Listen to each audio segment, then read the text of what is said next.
नमस्कार, आप देख रहे हैं न्यूज कॉल 24। मैं हूं आपके साथ सुशील गेस। आइए बढ़ते हैं खबरों की तरफ। भारत G7 का सदस्य नहीं है। भारत क्यों नहीं है G7 का सदस्य? क्लब का सदस्य नहीं होने पर भी बार बार मिल रहा है न्योता।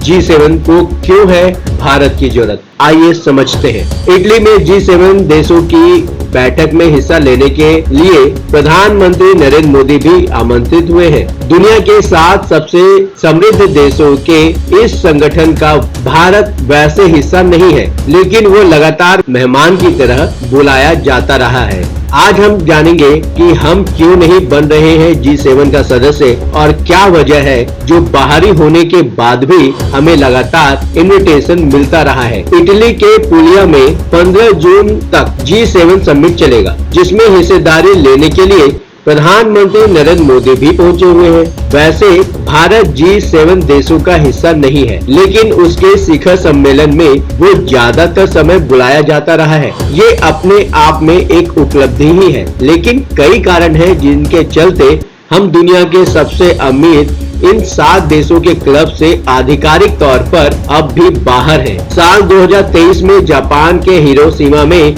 G7 की मीट हुई थी, जिसमें भारत इनवाइटेड था। इससे पहले 2019 में फ्रांस में भी हमें बुलाया गया और अमेरिका भी आमंत्रित कर चुका है। ऐसा ज्यादातर मौकों पर हो रहा है कि बेहद अहम कहलाने वाली G7 बैठक में मेजबान देश भारत को भी गेस्ट की तरह बुलाते हैं। ये बात अलग है कि हमारा देश अब भी G7 के गुट में नहीं आ सका। क्या है G7? G7 या ग्रुप ऑफ 7 दुनिया के कुछ सबसे समृद्ध लोकतांत्रिक देशों का समूह है, जिसमें America, United kingdom, Canada, France, Germany, Italy और जापान शामिल है। इन देशों का पहला जमावड़ा 70 के दशक में हुआ था, जब 2 लड़ाइयों के बाद दुनिया महंगाई और डर से जूझ रही थी। पहली बैठक में कई बातों को लेकर 7 देश समान ग्राउंड पर आए, जिसका फायदा भी दिखा। इसके बाद से G7 समिट होने लगी, तब इसमें रूस भी शामिल था, लेकिन 2014 में विस्तारवादी नीतियों के हवाले से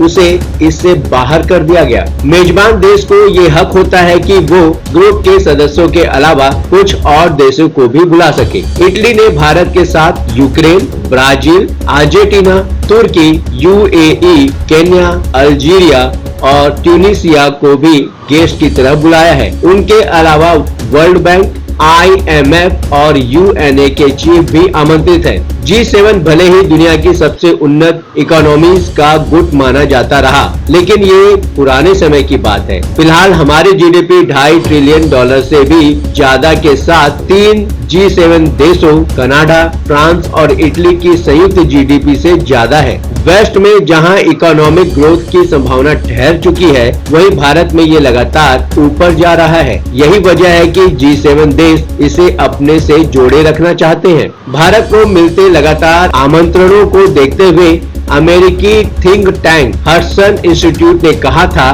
बीते कुछ सालों में ये देश G7 का स्थायी गेस्ट बन चुका है। फिलहाल यूनाइटेड नेशन सिक्योरिटी काउंसिल जैसे शक्तिशाली संगठन की भी ताकत उतनी नहीं रही। ऐसे में G7 से काफी उम्मीद की जा रही है, लेकिन भारत जैसे देश को बाहर रखकर ये संभव नहीं। यही वजह है कि UNSC की तरह ही बार बार इस गुट में भी भारत की सदस्यता की चर्चा छिड़ रही है। हालांकि फिलहाल ये मुमकिन नहीं दिखता, जिसकी वजह काफी हद तक भारत की अपनी नीतियां हैं। भारत आखिर गुट से बाहर क्यों है, इस बात को समझना सबसे ज्यादा जरूरी है। कोल्ड वॉर के दौरान भारत गुट निरपेक्ष आंदोलन का सदस्य था, जो सुपर पावर्स की आपसी लड़ाई से दूर रहने की बात करता था। ये कारण अब भी है। इस गुट से जुड़ने का मतलब होगा रूस या दूसरे ऐसे देशों से विचारधारा की दूरी आ जाना। भारत ये नहीं चाहता। इंडो पैसिफिक इलाके में हमारे संबंध G7 सदस्य देशों से काफी अलग है।